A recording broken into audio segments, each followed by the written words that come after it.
สำหรับผู้ที่ตั้งใจบวชหรือว่าเป็นผู้มีศรัทธาในธรรมศรัทธาในพุทธศาสนาสาระสำคัญคือละกิเลสอย่างเดียวมีจุดหมายเดียวละอาสวะพยายามเบิ่งความคิดกับความรู้สึกของเจ้าของ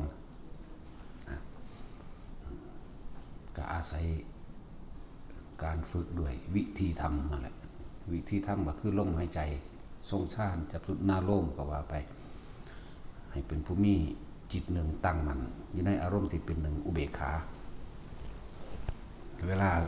เรื่องราวต่างๆถ้ามันเข้ามากระทบกระทั่งเบิ่งอารมณ์ความรู้สึกความพอใจกับบ่พอใจนั่นแหละตัววัดมันเลยบ่ได้ไปวัดกับไผเด้บ่ได้ไปวัดค่าบ่ได้ไปให้ผู้อื่นมาเป็นผู้ให้ค่าให้ผู้อื่นมาเป็นผู้ตัดสินหรือวัดค่าอารมณ์เฮาเด้ตัวเฮาเองวัดตัวเฮาเองเด้อถ้าตั้งใจดีแล้วมีความศรัทธามีความเชื่อมั่นในธรรมนั่นแหละจังว่าหน้าที่เฮาบ่ต้องเฮ็ดหยังบ่ได้ไปก่อสร้างอีหยังดอกเสริมๆปอกๆแป๊กๆไปซื่อๆล่ะอันซ้ำนั้นแต่ว่าตัวหลักมันเลยคือสติอยู่นึกถึงลมหายใจมั่งนึกถึงความรู้สึกในกายอุณาโลมหรือจุดหนึ่งจิตหนึ่งที่เขาตั้งไว้นี่แหละกลางหัวมั่งหน้าผากมั่งนะเห็นอยู่แค่นี้พยายามจะเอาความรู้สึกออกจากกายความรู้สึกนี่คือพอใจกับบ่พอใจนั่นแหละถ้าความรู้สึกนิ่มน่วงอยู่ระหว่างกลางคิ้วหน้าผากหรือบนหัวหรือเลื่อนไหลไปตามเลื่อนร่างกายหน้าอกมั่งแล้วแต่มันจะเป็นนั่นแหละถ้าความรู้สึกนี่ออกนี่ไปสร้างภพใหม่เลยเด้นี่ไปพอใจกับบุคคลนั้นบุคคลที่เป็นตาสั่งบุคคลที่เป็นตาหักบุคคลที่เป็นตาห่วงไปกังวลกับผู้นั้นผู้นี้กังวลทั้งบุคคลที่รักกังวลกับทั้งบุคคลที่เกลียดเด้ความรู้สึกมันสิออกไปล่ะความรู้สึกนิ่มนวลกลางคิ้วกลางหน้าผากเฮานี่ความรู้สึกในกายเฮานี่ออกล่ะนั่นคือสร้างภพแล้วแหละจึงว่าให้ทุกคนสร้างเหตุให้ดีเหตุก็คือถ้าผู้ใดบางที่มันบ่ขึ้นบนหัวบ่ขึ้นในกายจังซี่ก็ลมหายใจนั่นแหละคำว่าความรู้สึกในลมหายใจนี่แหละอยู่ความคิดกับลมหายใจเป็นหนึ่งเดียวกันมันก็เกิดความรู้สึกอยู่ในกายคือเก่านั่นแหละอยู่ในโพรงจมูกเข้านี่ไงสำหรับผู้จับจุดอารมณ์บ่ท่านเป็นหรือเอาอาการปิติบ่ท่านได้เกิดขึ้นในกายลมหายใจจังได้กระช่างทุกอย่างถ้าเกิดอีหยังขึ้นถ้าเฮาคิดบ่ออกบอกบ่ถูกบ่ทันหรือประสบพบสถานการณ์เฉพาะหน้าที่คือบ่ต้องไปคิดหาเหตุผลใดๆที่เวลามันกระทบกระทั่งเฉพาะหน้ากลับมาลมหายใจลดสูดลมหายใจเข้าลึกๆยาวๆเพื่อสิตัดความคิดออกบ่ให้มันไปสรุปเหตุผลบ่ให้มันไปตัดสินว่าผิดหรือถูกดีหรือร้ายนะรู้ว่าเขามีจุดหมายเดียวละอาสวะละอารมณ์ความรู้สึกยินดีพอใจในบุคคลคำว่าจิตมีที่ตั้งจิตมีที่ตั้งมันเป็นมีความหวังให้ดีก็หวังให้ชิบหายในบุคคลสัตว์สิ่งของนั่นแหละถ้าไปคิดถึงคนผู้นั้นกูสร้างมันกูอยากให้มันชิบหายกูอยากให้มันตายนั่นเอิ้นว่าจิตมีที่ตั้งมันไปตั้งแล้วก็ใครครวญพิจารณาเพื่อจะให้ชิบหายอารมณ์เกิดแล้วนี่คืออารมณ์บ่พอใจไปเกิดกับบุคคลที่กังวลกับบุคคลที่เฮาสร้างมันเกลียดมันบ่พอใจมันนั่นเองนั่นแหละจึงว่าจิตมีที่ตั้งภพคืออารมณ์ความรู้สึกเป็นดังพื้นนาเพราะเฮาอาศัย เฮาอาศัยคิดถึงคนผู้นั้นไปตั้งกับคนผู้นั้นจังว่าพยายามตั้งอยู่ในลมหายใจตัวเองนึงอยู่กับความรู้สึกในกายตัวเองเนี่ย ลมหายใจก็คือความรู้สึกในกายอันหนึ่งอยู่แล้วล่ะถ้าเขาบ่มีสติถ้าเขาบ่มีความนึกถ้าเขามีระลึกตัวนี้มันก็ไปอยู่นำผู้อื่นเท่านั้นแหละนี่อย่างหนึ่งต่อมาถ้าผู้เฮ็ดเป็นแล้วก็อยู่กับอุณโลมนั่นแหละนิ่มน่วงอยู่กลางคิ้วกลางหน้าผากบางทีมันก็ขึ้นไปนิ่มน่วงอยู่บนหัวเป็นบอนๆมั่งเป็นหมุนๆเป็นคือลมหัวกุดมั่งบางทีมันก็เย็นเยือกเข้าไประหว่างกลางสมองมั่งบางทีก็อิ่มเต็มหน้าอกเต็มจิตเต็มความรู้สึกจนถึงคือจังมันสะอึกสะอื้นให้มันสะอื้นมันปลื้มความรู้สึกอันเกิดจากความสงบออกมาคนก็ว่าให้เดี๋ยวเฮาสิชินติดอารมณ์เก่าของโลกว่าถ้าว่าอยู่ซื่อๆก็ให้หรือว่าฟังธรรมก็ให้จังซี่สิอยากอายเด้นี่เห็นว่ามันสิไปตัดสินอยากอายแล้วนี่ตัวหลอกมันอันนึงลูกกับมันโลดให้มันกั้นให้มันสะอึกสะอื้นอยู่หั่นแหละบ่ต้องไปคิดออกทางนอกส่วนมากอารมณ์ไอ้ความรู้สึกตรงนี้เฮาสิมีความว่าอยากอายคนหลายๆอยากอายคนเด้บางทีฟังธรรมอยู่ระหว่างทำกลางหมู่สิมันให้ภาษาโลกว่าให้แต่ว่าจริงๆจิตมันอิ่มจังว่าอิ่มอารมณ์ที่เป็นหนึ่งนั่นแหละมันเป็นปีตินั่นแหละมันอิ่มของมันแล้วมันกะผ่อนคลายหรือมันเข้าใจมันถึงธรรมมันถูกตนเอง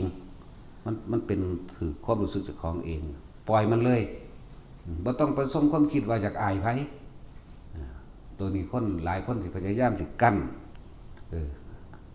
กั้นได้อยู่แต่ว่าอย่าความคิดอย่าออกไปว่าอยากอายคนอย่างเขาว่าเป็นบ้าอย่างเขาว่ามึงเป็นหยังอีนี่ปล่อยมันเลยคำว่าปล่อยทำความรู้สึกอยู่กับมันโหลดความรู้สึกอิ่มปลื้มปิติของมันในหันแหละตัวนี้หลายคนอยากเลี้ยวเบิ้งผู้นั้นอยากเลี้ยวเบิ้งผู้นี้นั่นมันไปหาอยากอายคนละนั่นไปกังวลว่าเขาสิจะขอว่าย่านเขาตำหนิว่าเจ้าของเป็นบ้าย่านเขาตำหนิว่านั่นนี่สำหรับยุมองนี้บ่ต้องย่านวือขึ้นเลยก็ได้อยู่นี่มันมีเบิดทุกแบบนั่นแหละเพราะว่าเฮาเข้าใจกันแล้วอย่างนึงก็ให้คำแนะนำบอกอาการนี้ความรู้สึกนี่แบบนี้เป็นนี่คือนี่บ้านะเรียกว่าตัวนี้ ตัวเวลาจิตอิ่มมันอิ่มหลักว่าทรงปิติทรงออกมาทั้งความรู้สึกทั้งกายมันเลยเป็นแบบนั้นนะสาระสำคัญของภิกษุนักบวชเฮาอยู่นี่ครับการทำจิตหนึ่งตั้งไว้ในอารมณ์ความรู้สึกที่เป็นหนึ่งคืออุเบกขาเท่านั้นจึงหนึ่งนั่นแหละเฝ้าระวังความรู้สึกในกายกับความคิดเท่านั้นความคิดนี่แต่มันไปหาผู้อื่นรีบกลับมาล้มก่อนหรือบางคนที่ชำนาญแล้วก็มีอยู่ดอกแค่ก้มลงนิดหน่อยมันก็เปลี่ยนแล้วยืนก็สามารถทรงรักษาความรู้สึก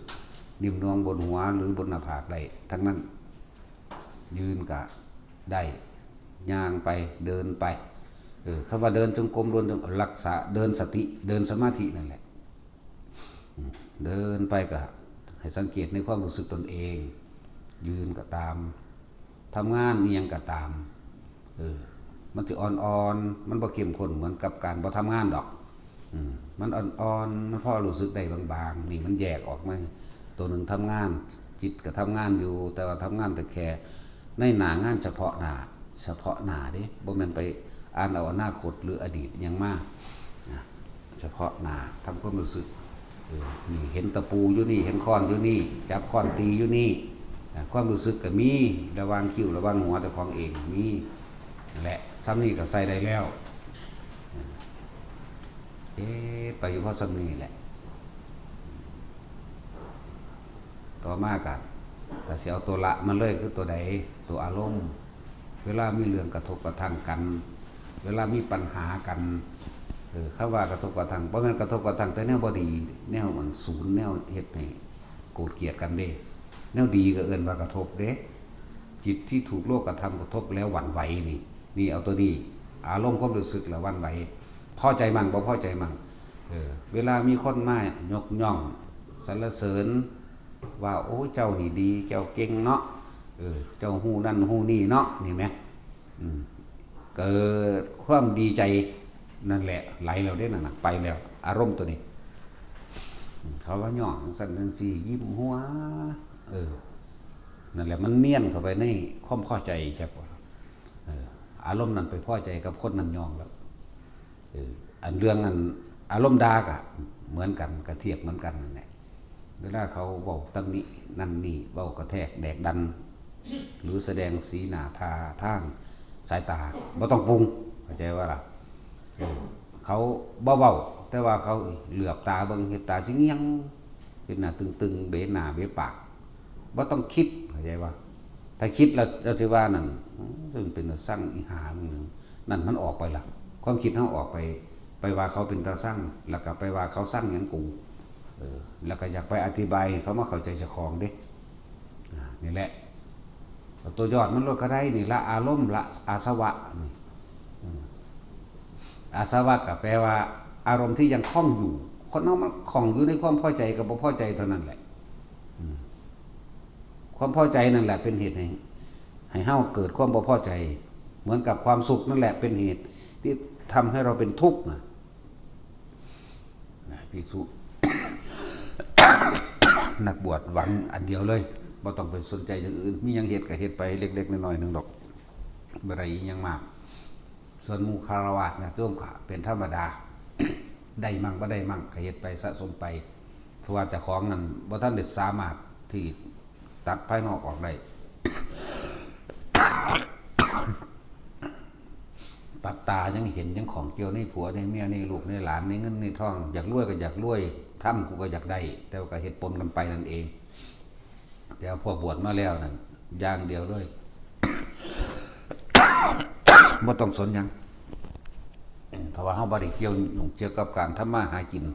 เฮาบ่ได้ของกับบุคคลต่างๆที่เป็นญาติแล้ว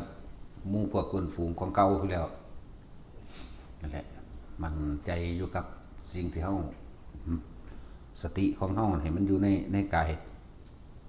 ความรู้สึกกันแหละความรู้สึกอยู่ในกายความคิดอย่าออกจากกายกายเวทนาจิตเวทนากายเดี๋ยวมันก็เหนือธรรมทั้งปวงเองหรอกเฮ็ดไปเรื่อยๆนะก็หลังจากลงอันนี่ถ้าอุโบสถแล้วก็พวกเขาจะเอาสิออกจาริกเดินไปตรวจสอบอารมณ์ตามป่าตามดงกลับไปพวกเขาเข้าใจแต่ว่าไปทุดงคำว่าทุดงก็คืออยู่ไว้วัดนี่ก็ทุดงได้เนี่ยบิณฑบาตเป็นวัดนี่ก็เป็นทุดงควัดอันหนึ่งชั้นในบาทเป็นวัดนี่ก็เป็นทุดงควัดอันสองนี่คำว่าทุดงเป็นทุดงสองเลยบิณฑบาตเป็นวัดชั้นเป็น ชั้นในบาทเป็นวัดชั้นอาสนะเดียวเป็นวัดนี่ก็เป็นทุดงสามเลยเป็นมันวางมือจากหัตถบาทหมายถึงสิอิ่มเรื่องอิ่มกระช่างแต่มีเรื่องออกลุกออกจากที่เจ้าของชั้นแล้วก็คือเลิกบ่กินอีกนี่ก็เป็นทุดงซี่ไปแล้วเห็นบ่นุ่งผ้าสามพื้นก็เป็นทุดงห้าไปแล้วนั่นแต่คนทั้งโลกหรือพวกบวชก็มาบ่ศึกษากับคือกันนั่นแหละบ่เข้าใจดอกทุดงนี่แปลว่าไปอยู่ป่าบ่แม่นแบบนั้นอะไรอยู่วัดก็สามารถทุดงได้นะมันมีหลายหรอก แบบนี้เท่ากับชั้นทีเดียวเป็นวัดอีกเนี่ยก็เป็นทุดงห้าทุดงหกทุดงเจ็ดไปแล้วล่ะดีเฮ็ดอยู่นี่นั่นแหละส่วนมันพวกบ่ฮู้จักก็ว่าไปป่าเอิ้นว่าทุดงเอิ้นว่าจาริกเที่ยวไปตามป่าเขาลำเนาไผ่ตามถ้ำเงื้อมผาเพื่อสะสางกิเลสตัณหาของตนเองดอกอยู่นี่ก็ทุดงได้นะแต่ว่าให้ออกไปก็เพราะว่าไปลองเบิ่งมันสิมีความรู้สึกนึกคิดอีหยังเวลาไปเจอความหิวน้ำอยากน้ำกินน้ำหลายเดินทางไกลขานักขาโตนเป็นแบบใดมันก็สิปรับเขามาใส่ในตนเองมัธยัติลงมาเรื่อยตะกี้อยู่นี่อาจจะเคยกินอิ่มหมีพี่มันบัดนี้ไปลองอดอยากเบิ่งความคิดจะเกิดขึ้นแบบใดมันจะไปปรุงแต่งเรื่องใดนึกเรื่องใดมันยึดเรื่องใดจะไปปรุงไปนึกไป เขาเคยได้ยินตั้งแต่เพิ่นแสดงให้ฟังเว้าประสบการณ์ให้ฟังเฮาไปเป็นเองลองเบิ่งบัดนี้นะนั่นแหละพอ